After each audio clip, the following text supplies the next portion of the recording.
Local first exclusive নিউজে আপনাদের সকলকে স্বাগত। আপনারা শুনছেন, আপনাদের সামনে রয়েছে Ali Imran Ramz Victor all India National কংগ্রেসের উত্তর দিনাজপুর জেনারেল সেক্রেটারি। নিজের ওপরে সত্তা পার্টির পক্ষ থেকে যা ইলজাম লাগানো হয়েছে তার জবাবে কী বললেন আপনাদের সামনে শুনলেন। क्या ये खाली ब्लॉक कांग्रेस कमेटी की जिम्मेदारी है, खाली कांग्रेस की जिम्मेदारी है कि और तमाम पार्टी को जोड़कर आप लोग ये लड़ाई लड़ेंगे? ज़िला सबका है। ज़िला की ज़रूरत इस्लामपुर महकुमा में रहने वाले हर एक शख्स की। ये लड़ाई की शुरुआत या उसके आगाज़ कांग्रेस की तरफ से हम लोग कर रहे हैं। पहली बार कोई सियासी पार्टी इस्लामपुर को ज़िला बनाने की मांग सियासी परचम के तले कर रही है। इससे पहले जनाब अब्दुल करीम साहब ने कहा है, इससे पहले मैंने भी विधानसभा में की, लेकिन कभी कोई पॉलिटिकल पार्टी अपने परचम के तले ये आंदोलन में नहीं उठी। ये पहली बार कांग्रेस करने जा रही है। पूरे इस्लामपुर के तमाम नौजवान, बड़े बुजुर्ग, हर पार्टी के लोगों से, माँ बहनों से, तमाम लोगों से मेरी ये गुजारिश है कि इस्लामपुर ज़िला आपका है और आप अपने ज़िला को कामयाब करने में आप सब आगे बढ़कर आइए।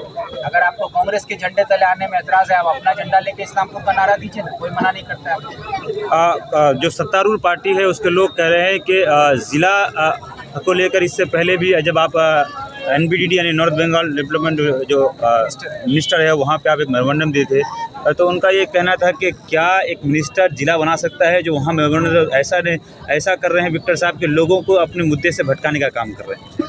देखिए, जो लोग ये बात कह रहे हैं उनके पास समझने की सलाहियत की कमी है। मैं गया था नॉर्थ बंगाल डेवलपमेंट मिनिस्टर के पास।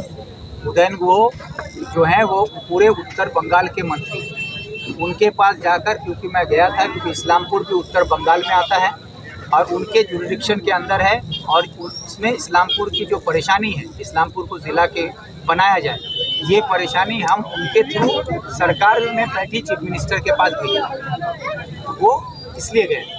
तो उनसे हमने ये नहीं कहा था कि आप हमको जिला बना के दीजिए, आप हमारी बात कैबिनेट तक पहुंचा के दीजिए, ये हमारा मांग। इसमें तृणमूल कांग्रेस का भी ये भी कहना है कि वो लोग खुद जो है इसकी मांग और ममता बनर्जी को खुद सौंप दी है। यही वजह है कि ममता बनर्जी यहाँ पे पुलिस डिस्ट्रिक्ट बना दी है। अब बस कुछ ही देर है कि जो डिस्ट्रिक्ट बनाया, क्या उसका क्रेडिट लेने के लिए विक्टर ये काम कर रहे हैं। ये पुलिस डिस्ट्रिक्ट बनाकर ममता बनर्जी ने इस्लामपुर ज़िला के लोगों को पीछे ढकेलने का काम किया, क्योंकि जो बुनियादी तरक्की है वो DM के थ्रू होती है। जो हमारे यहाँ का जो इंफ्रास्ट्रक्चर डेवलपमेंट होगा वो DM के थ्रू होगा, ना कि पुलिस के SP के थ्रू। SP साहब सिर्फ लॉ एंड ऑर्डर देखेंगे। और अफसोस के साथ ये कहना पड़ रहा है कि इस्लामपुर जब से पुलिस डिस्ट्रिक्ट बना है, हमारे इस्लामपुर महकुमा का लॉ एंड ऑर्डर बद से बदतर हालात में चला गया।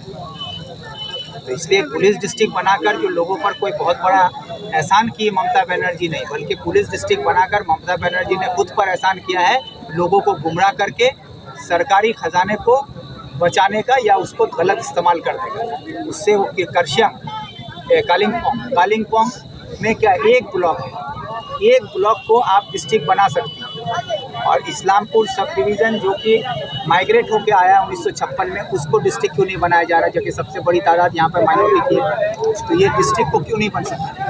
यही हमारा मांग है कि डिस्ट्रिक्ट बनाया जाए। सर, एक आखिरी सवाल और पर्सनल सवाल है सर, लोगों के जहनों को भटकाने के लिए भी आप ये काम डिमांड कर रहे हैं ज़िला का, क्योंकि आप पर ये आरोप है कि लोकसभा इलेक्शन में आपने BJP के साथ कुछ लेन देन का मामला आया था और इलेक्शन के बाद भी वो आपको पेमेंट हुआ, ऐसा मामला पूरे इलाके में गर्म है, क्या कहेंगे सर? भाई, अगर अभी ममता के पास CID है, उनके पास पुलिस है, उनके पास इनकम टैक्स डिपार्टमेंट है, उनके पास विजिलेंस डिपार्टमेंट है, तो उनके सारे डिपार्टमेंट को मेरे पीछे लगा दे और साबित कर दे कि आप BJP से हम पैसा लिए हैं, बात ख़त्म हो जाएगी। लेकिन सिर्फ बयानबाजी में ये कहा जा रहा है कि मैं BJP से पैसा लिया हूँ, मैं वोट कटवाऊँ। मेरा ये सवाल है कि मैं एक नेशनल पार्टी का उम्मीदवार होकर चुनाव लड़ा हूँ, तो मेरी पार्टी का मैं कैंडिडेट था, मैं अपने हक में वोट मांगा हूँ, तो मुझे लोगों ने वोट दिया है, तो इसमें लोगों ने क्या गलती की? और ममता बनर्जी ये कहती हैं कि विक्टर वोट कटवाया है, विक्टर की वजह से हम हार गए, तो ममता बनर्जी क्या मेरे भरोसे चुनाव लड़ी थी? सवाल ये है कि ममता बनर्जी क्या विक्टर के भरोसे चुनाव लड़ी थी, तो फिर उम्मीदवार क्यों खड़ा की? भाई, विक्टर पर छोड़ देती। विक्टर के नाम को सिर्फ खराब करने के लिए ये सब बात उठाई जाती है। मुझे आवाम पे भरोसा है, आवाम को मुझ पे भरोसा है, और मैं बिकाऊ नहीं। अगर बिकना होता तो पहले ममता बनर्जी की झोली में अब तक मैं भी रब्बानी साहब की तरह बैठ चुका हूँ। सर आखिरी सवाल ये है कि आप ब्लॉक कमेटी को लेकर, कांग्रेस कमेटी को लेकर जिला की डिमांड कर रहे हैं और देखा जा रहा है कि जो आपका यहाँ का जो बालपुकर ब्लॉक कमेटी के जो प्रेसिडेंट है वो गायब है सर। प्रेसिडेंट साहब को भी खबर है, वो किसी वजह से नहीं आ पाए हों, ये अभी हमको पता नहीं, बाद से बात होगी, लेकिन वो कलकत्ता गए हैं अभी वो कलकत्ता चले गए हैं कुछ इसलिए नहीं आए। लेकिन वो कांग्रेस ब्लॉक कमेटी जो है उसके तो वो प्रेसिडेंट हैं। और ये जो है ये इस्लामपुर ज़िला निर्माण ग्वालपोखर ब्लॉक कांग्रेस कमेटी बनाई, जिसके प्रेसिडेंट आज से हमारे मौलाना नूरुल साहब। क्या क्या यहाँ अवाम ये समझे कि ये आंदोलन आपका जो है एक बड़ा आंदोलन बनने जा रहा है? इंशाल्लाह आप सबका साथ रहा तो ये आंदोलन आने वाली वक्त में एक नया तारीख लिखेगा। Thank you sir. हेलो।